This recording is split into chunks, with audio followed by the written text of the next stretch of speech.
Powerful Medical sme založili s veľmi jednoduchou víziou a to bolo doniesť takú prevratovú technológiu, ako je umelá inteligencia do zdravotníctva a pomôcť tým obrovskému množstvu ľudí.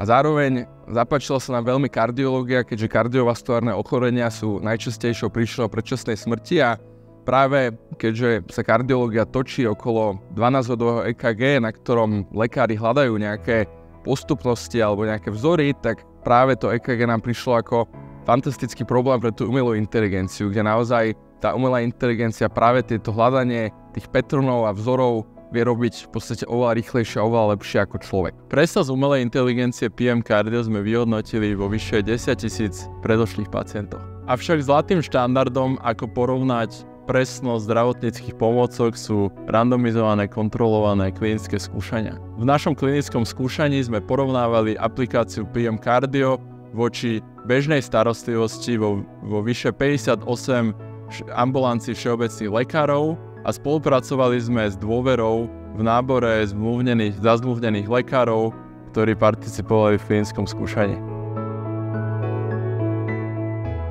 Jedným z obrovských problémov bolo napríklad zohnať data v dostatočne veľkej kvantite na to, aby sme tú umelú inteligenciu dokázali natrénovať. Dneska spolupracujeme s centrami z celého sveta a máme k dispozícii niekoľko desiatok miliónov popísaných EKG-čiek a veľmi pyšne môžem povedať, že od začiatku tohto roku táto umelá inteligencia vo forme nášho klinického asistenta PM Cardio je aj prvá zacertifikovaná zdravotnícka pomôcka svojho druhu na celom svete. Súčasná zdravotná starostlivosť a interpretácia EKG nezachytáva 50% pacientov s akútnym oklúzným infarktom myokardu. A potenciálne v týchto pacientoch oneskoruje referál do katetrizačných laboratórií. Naša umelá inteligencia bola natrenovaná na vyše 18 000 pacientoch, kde sme mali EKG záznamy a angiografické výsledky.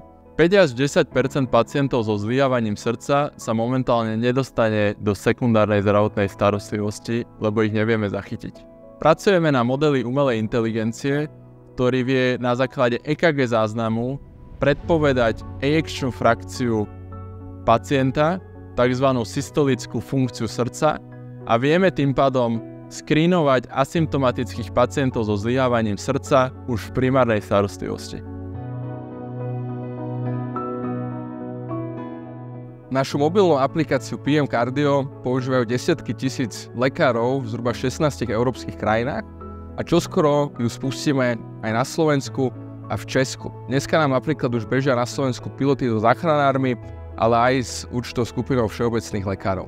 Zároveň momentálne čakáme aj na americkú certifikáciu a tým pádom plánujeme v roku 2024 vstup aj na americký trh a tým pádom toto naše riešenie PM Cardio bude naozaj prvou celosvetovo zacertifikovanou umelou inteligenciou k diagnostike kardiovaskulárnych ochorení s tým, že samozrejme teda vieme odporúčať aj ďalšie liečebné kroky.